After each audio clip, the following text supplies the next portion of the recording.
Tiniyak naman ng abogado ni Janet Lim Napoles na hindi tatakasan ng kanyang kliyente ang kasong kinakaharap nito. Pero hanggang ngayon, hindi rin daw niya alam kung nasaan si Napoles.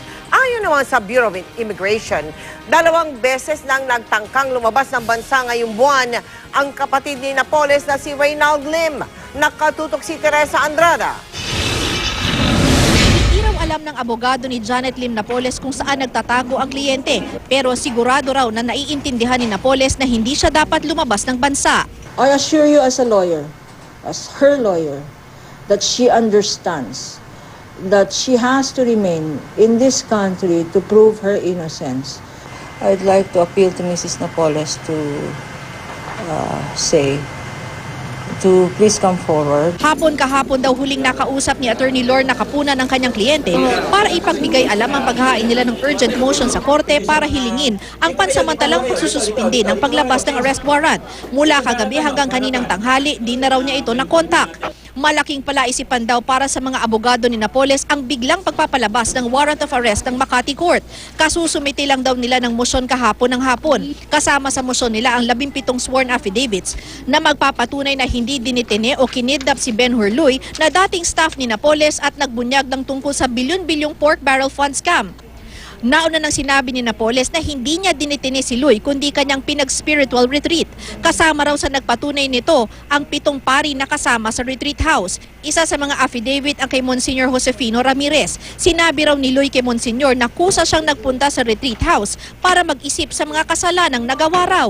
We also have witnesses who attest to the fact that he could come in and out, kumakain sa mga restaurant, mga UCC, mga coffee shops, etc. Bukod sa affidavit, hawak daw ni Napoles ang journal ni Luy kung nasaan ang reflection at mga Bible passages. May CCTV rin daw silang ebidensya. Meron din tayong CCTV camera. A camera will not lie. Yung CCTV na yan, which showed that when he was being arrested, when he was being quote-unquote rescued, siya mismo ang nag-resist ng rescue, saying na hindi naman ako kinidnap, ako ay nasa retreat.